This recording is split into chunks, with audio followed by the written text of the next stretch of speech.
Hello. Welcome back to Purple Lotus ASMR. Today I wanted to do yet another soft-spoken book haul. And at this point you all are probably asking yourselves, does this bitch do anything except buy and read books? And the answer to that is pretty much no. I buy and read a lot of books. And like I said, my main channel is centered around books. So it's kind of why I tend to kind of have a focus on them. And I wasn't intending to really buy so many books recently, but it just kind of happened. And I thought, why not sit down and just kind of like talk about them and show them, because I didn't really have another idea for today. So that's what I'm going to be doing. Yeah, I just don't want anyone to get the idea that like I buy all these books and that I don't actually read them or don't actually use them, because this is not like me flexing or anything, but I have read 90 books so far this year. So it's not like, I'm wasting my money or, just buying these to have them. Like, I do actually read and use them. So yeah, I never want to give off that impression, you know what I mean? And I also consider the books that I buy very carefully. I feel like I mentioned this before, but a lot of times I will just go into the store and, get the stack of books that I want, and then I will go through them and decide whether I need to own that, or if I've already read it, or if I want a copy, or I will also like try to take a picture and then look it up when I get home and try to like get a copy of that book in another method rather than buying it physically, if that's an available option. So yeah, I weigh all the purchases that I make very carefully. So I'm going to be kind of mixing in some books that I got from a previous trip into this pile. So this isn't like all stuff from my most recent trip, which was yesterday after I got off work early. So yeah, this is just going to be kind of a mix of several different days. And I guess the first stack that I'm going to talk about is kind of like the quote-unquote like spiritual books. And I've talked before about having an interest in like Eastern spirituality. And, I don't fully agree with everything that I read in these spiritual books, but I do think a lot of times that, for example, reading Thich Nhat Hanh's books continuously, a lot of them tend to repeat similar ideas or a lot of the same ideas, but I think reading them every so often kind of like reminds me of like those ideas and keeps it in the forefront of my mind and reminds me to like, be mindful, take deep breaths, practice yoga, focus my attention, because our attention is just so powerful. Like our brains in general are so powerful, but yeah, so that's the reason why I kind of try to keep up with spiritual books. And I'm also part of a book club where they read spiritual books like once every 2 months. And so I'll link that for anybody who's interested down in the description if you happen to be into reading sort of yoga-y books.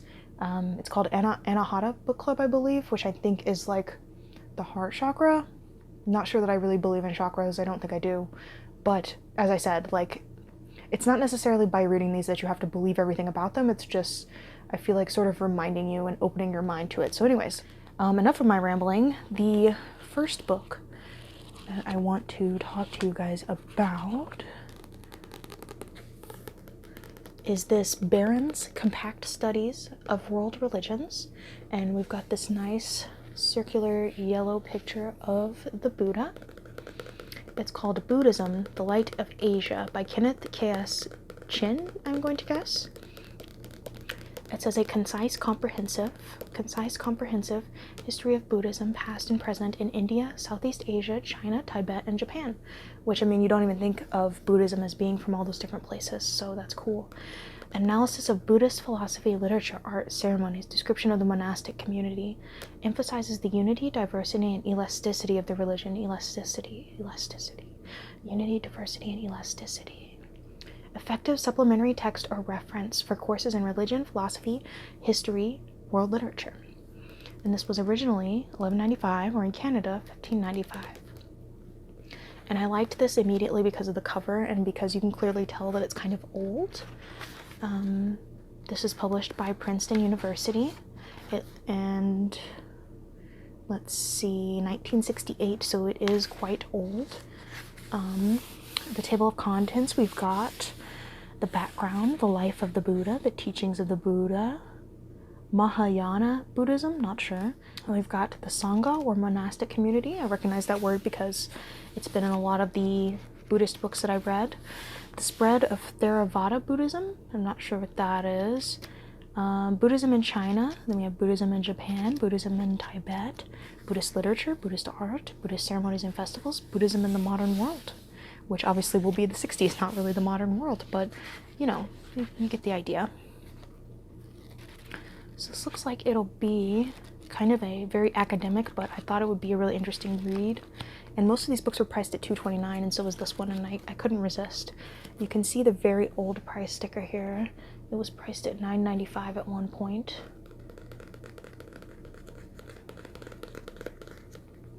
A concise presentation of the philosophy, history, literature. Do you guys like it better when someone says presentation or presentation?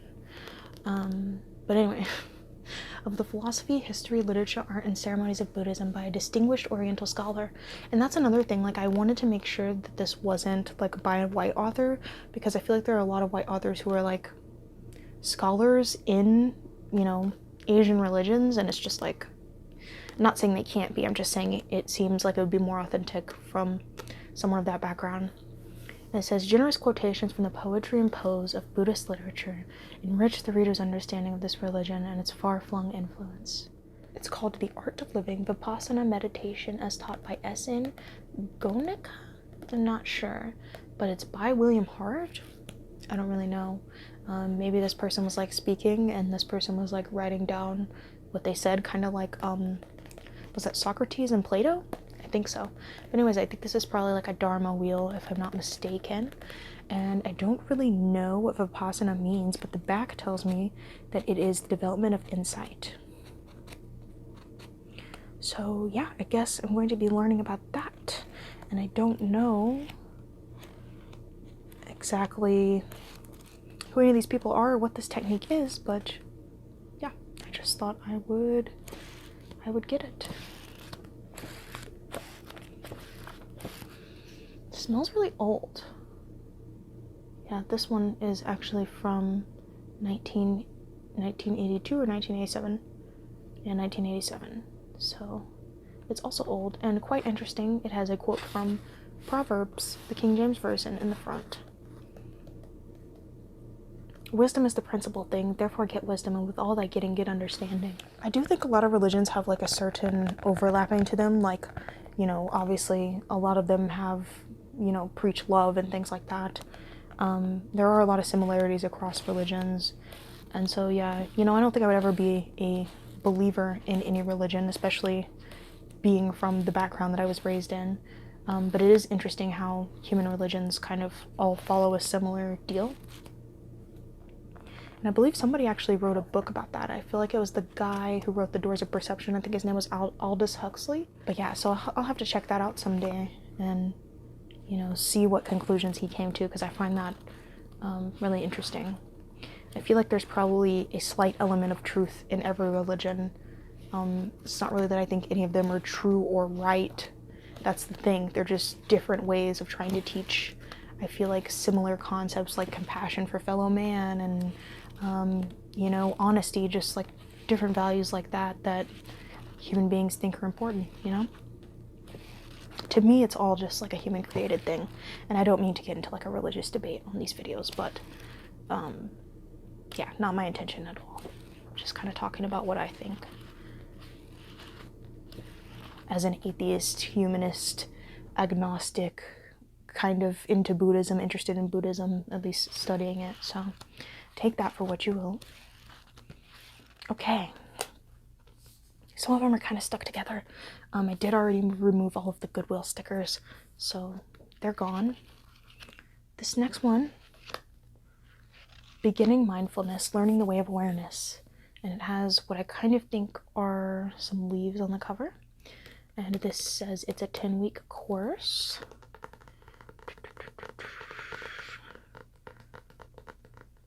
It says meditation teacher who was ordained in both Thich Nhat Hanh's Order of Interbeing, and the White Plum lineage of the Japanese Soto Zen tradition. Andrew is the founder of the Clock Tower Sangha in Maynard, Massachusetts. So yeah.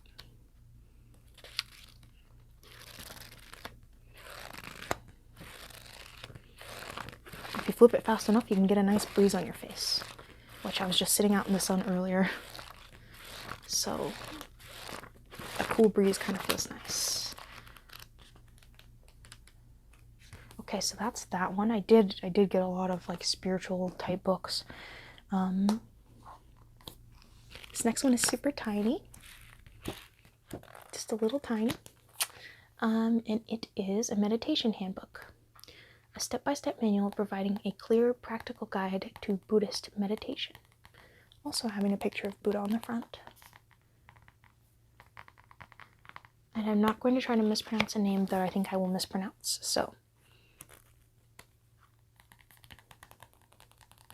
it's pretty straightforward. And then the final book, Seeking the Heart of Wisdom, The Path of Insight Meditation. And I kind of recognize this brand from reading some other spiritual books, or like this publisher, so I thought that this would be a good one. And it's kind of cool because it has this old catalog in here. Clearly somebody probably ordered this book originally out of this catalog, but they like left it in the book. And so you can see all the different books that they had for sale at the time, whenever this was. Let's see when this was. 2001, maybe? So yeah, that brochure could have been sitting there for 20 years for all I know.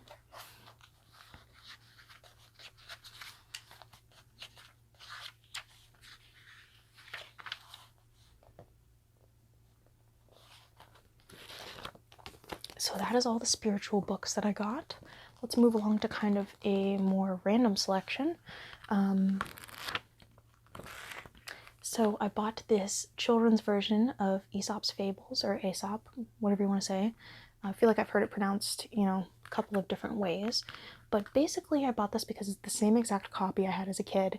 And I was recently like reminiscing over these stories, how much I loved them, how entertaining they were, how like smart they were, because I feel like they taught a lesson like while also being entertaining, but like it was like realistic, like all of the animals and stuff like that did things that I felt like, were things they would have done, like it wasn't like twisted to like make it into a lesson. I don't know how to describe it correctly, but yeah, loved these as a kid. I feel like I read this book so much, and it's actually from the 60s, so it's quite old. Be too loud, and I don't want to break the pages. Yeah, this is from 1963, and it's a Scholastic book. If anyone remembers the Scholastic Book Fair, man, those were a good time. So it had this very distinct style illustrations that I'll try to show you. Orange and black palette was used.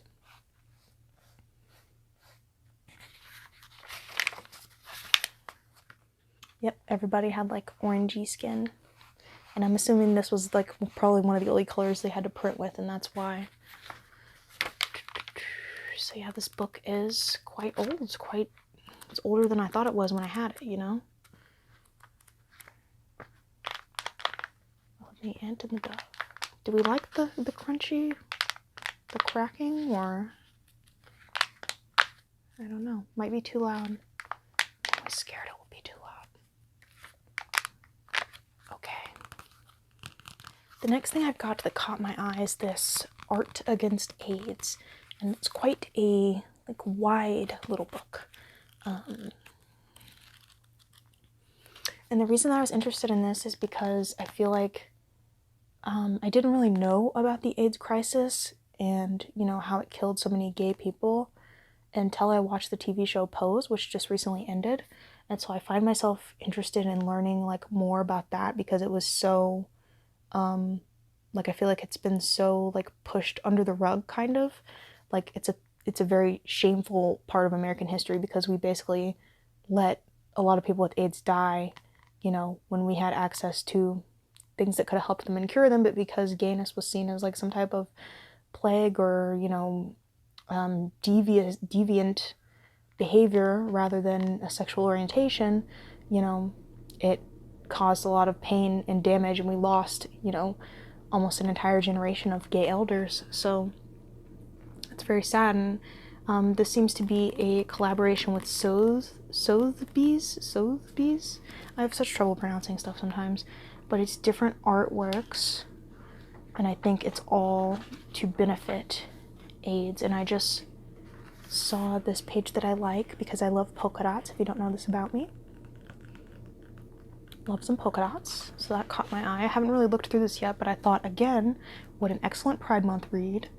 I just finished my reread of Perks of Being a Wallflower, and let me tell you, even a decade later, which I'm very it's like kind of scary and also cool that I can now start saying things are a decade later because it makes me feel like an old person, but even a decade later, you know, so many things about that book went over my head at the time, but you know, even reading it, you know, reading it then, I loved it, and reading it now, I loved it, and I feel like, you know, very few works of art have the ability to be good, you know, when you first read them and then when you read them again, what is basically a lifetime later, you know what I mean?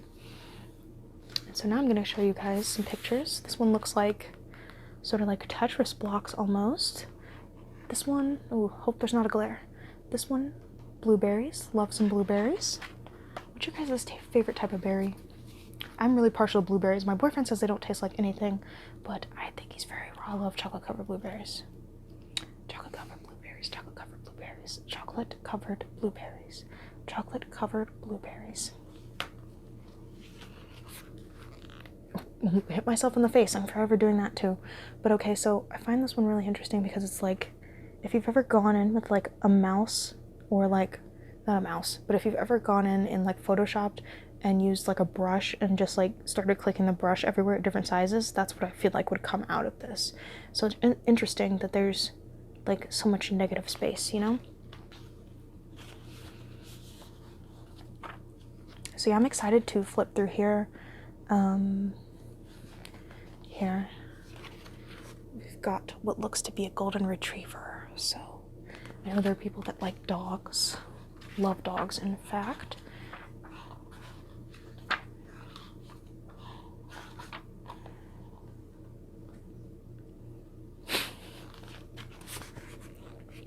What looks like a skeleton cop.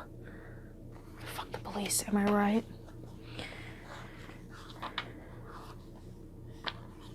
Yeah, there's so many interesting pieces in here. I'm really excited to, you know, sit down and take my time with it. And this is from, let me see, and this is from 1987, Art Against AIDS, an art sale in New York City, June through December 1987, for the benefit of the American Foundation for AIDS Research. AMFAR. That's very cool, very cool, very cool. Okay, and speaking of art books, I spent today going through this beautiful, huge Diane Arbus photography book. And I never heard of her, but she's really famous for focusing, as far as like subject-wise, on the misfits of society, which obviously I'm really into. I think it's really cool. Like a lot of her photos in here were of, you know, twins, triplets, LGBTQ plus people, trans people, drag queens, circus freaks, people with Down syndrome. I guess, I don't know what the politically correct term would be, because a lot of the terminology in here was quite outdated and would be considered very offensive today, but little people or midgets. She also took a lot of photos of them. She took a lot of photos of people in like nudist colonies, and a lot of these photos are from the 60s, so I think probably nudist colonies were a lot more of a thing then than they are now. But I love the way these pages sound turning, which it's hard to kind of get it to do it, but it's like a thicker paper. And so anyway, she takes these beautiful, just beautiful black and white, and each one of these pictures makes you stop and look at it, and there's so many details, and I feel like they're just exquisite photos and like exquisite composition, which is really cool to see. And it's sad that I never heard of her. She committed suicide so at the age of 40 something, so that's very sad. I believe that she suffered from depressive episodes from what I read on Wikipedia.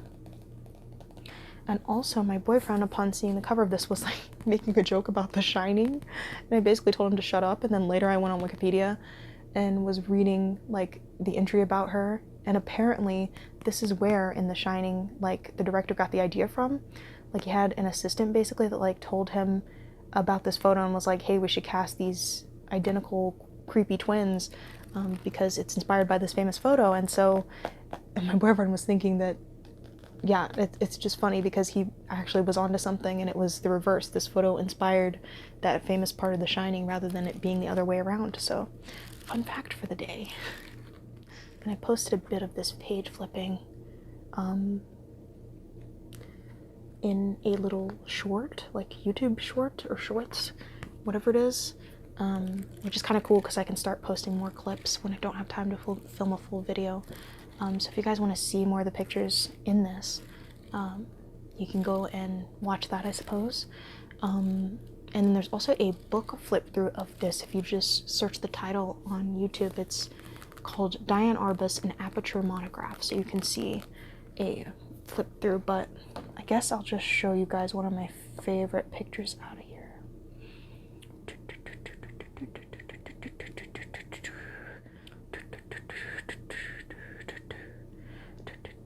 Honestly, there's a lot of really good, striking photos in here.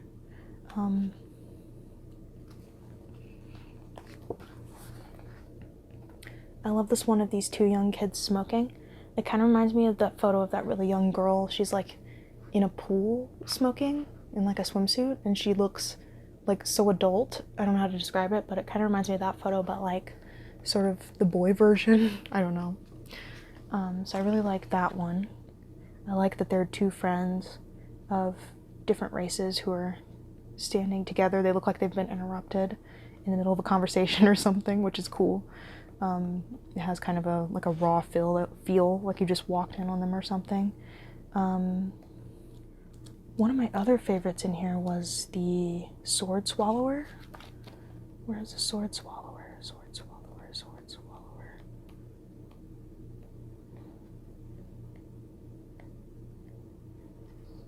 Yeah, here it is. It's Performer. I just love the way this photo looks. It gives me like big American Horror Story vibes, but it's also like kind of beautiful. Like she looks like she's falling or flying, but then she's got that sword coming out of her mouth. Just a very striking image. As I said, a lot of these images are very striking. You can tell that she really had a gift for this, a certain sensitivity. And I also like this young flower girl. She's standing with her basket and the fog behind her and all the beautiful, what looks to be pine trees.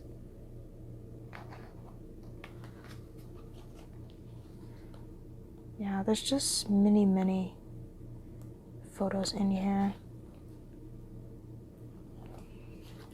And this one is quite interesting. Not really in a pleasant way, but it's because it's a boy. His buttons are like supporting Vietnam, and one of them actually says Bomb Hanoi. I don't know how to say it. Hanoi, I think. So it's just like very messed up, but it's like sort of under the guise of like patriotism. It's just very fucked up. It's like wild to see these photos today. Like people thinking that it was like American or patriotic to want to bomb and kill and go to war with people, you know what I mean? So that's just an interesting historical photo to me. So yeah, there are many good photos in this book. Really good book. And then in the beginning, there's sort of a few pages where she talks about, or rather, I think they took this from like her lectures or lessons that she gave, and she just sort of rambles about photography, which was interesting. I didn't read the beginning until I had looked through all the photos, which sort of gave some of her subjects more of a context when I went back and read this. So yeah, all in all, definitely worth the $2. I also just really love black and white, so black and white photography holds a very special place in my heart. I also love lo-fi photography, all kinds of photography. Okay, so it's getting dark. We need to hurry this up. The next book is Jeff Vandermeer's Wonderbook, and I actually visited an indie bookstore and bought Annihilation there. Like, it was basically this bookstore that was inside of a house. Like, it was sort of renovated and remodeled to be a bookstore on the bottom, and then I think the couple like lived on the upper level of the house. So like, it was very cool, very quirky. Everything was very high priced because it's an indie bookstore and they have to mark it up even above what the new bookstores cost, obviously. So like, I bought Annihilation there, and then they recommended this to me because it's a book about writing by the same exact author, but they were selling it for like $50, and I felt bad, so like I picked it up and like perused it a little bit, and then I ended up putting it back because I was like, wow, this book is so expensive. So it was like $50 or something was what they were selling it for at that one. And so getting this for $2, like, I snatched this up so fast. It's sort of the kind of reference book that you can't really just like read in one sitting, or like just, I don't know how to explain it. Like, you pretty much have to own it to be able to look through it. But I'm quite interested in this. Yeah, just because this is an author who wrote one of my favorite books. So it's the Illustrated Guide to Creating Imaginative Fiction. So I got like an excellent deal on this, and I think it must have been from a textbook site, because you can see on the back there's a tag and then it says used very good. That's kind of the rating system that I feel like textbook stores or bookstores in general use. So yeah, I haven't really flipped through that one yet. Okay, and then next I'm going to be talking about some books from my Black Book collection. The first is going to be The Panther and the Lash, and this is by Langston Hughes, who's one of the only poets that I studied in school who was, first of all, Black, and second of all, that I really liked. Like, I really liked his poem for English B. Like, that was one of my favorite poems. Pretty much all the poems that were read by him, I really liked, because he has such a sense of, like, he has, like, very simple but moving rhyming poetry, for the most part. Like, he has a great sense of rhythm and rhyme in his poetry. So that's really cool. If you don't know, he's one of the most famous writers of the Harlem Renaissance. And so this is his last collection of verse. The Panther and the Lash. The Panther and the Lash. So this will be really good. I feel like in high school, I like had a book of his collected poems that I like, or maybe complete poems that I like flipped through from the library, and I read a lot of them there. So I'm excited to finally own one of his collections. Eventually I'd like to own all of his work, but yeah, I really, really enjoy him. Okay, and the next one I've got, this is called The Autobiography of a People, and hopefully you can see it. I can see it's getting washed out and grainy because the sun's going down. But this is 3 centuries of African American history told by those who lived it. This is edited by Herb Boyd, forward by Gordon Parks, who, if you don't know, is a famous photographer. I feel like I did a little, like, for IB art, I would do different like artist studies, and I feel like he was one of the ones that I studied. Maybe, I don't remember what class that was for. But so yeah, this has different writers writing on different like sections of Black history, which I thought would be really cool. The text, though, is very, very tiny. They're like so small. I guess because they had to cram so much into this book, and I'd never even heard of this book before, so it's very interesting. It's a nonfiction read that I'll probably get around to, you know, one Black History Month. Okay, and then the final book. Through My Eyes by Ruby Bridges. And if you don't know, Ruby Bridges was one of the first Black children to integrate a school, basically. Like, she had to be escorted by cops through like angry mobs. And contrary to popular belief, a lot of people think that she's dead for some reason, I guess because we think of history as being so far away, but she's actually still alive. And I recognized this immediately when I saw it in the store, because I believe it was on like, it was either Hoopla or Libby, and I had been wanting to like check it out when, I'm not sure if it was an audiobook or not, but like listen to the audiobook.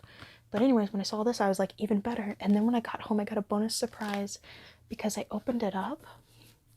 I hadn't really like flipped through it or anything, so I opened it up, and amazingly, this is actually, hold on, can you see it? This is actually signed by Ruby Bridges. It says "Bless you," and I looked up her signature online, and it is her signature. So yeah, I have a signed copy of this by, you know, one of the people who integrated American schools, and it's just so cool. Like, first of all, those people are such heroes to me, you know, such history makers. They made it possible for, you know, me to go to school and, you know, get an education and things like that, even when it was super hard. And so yeah, this was like an incredible find. Like, I was very, very excited about it. So yeah. So those are all the books that I got recently. I hope you all enjoyed hearing about the books that I got. Let me know what you've been reading recently if you want. Anyways, thank you so much for watching. I will see you guys in my next video.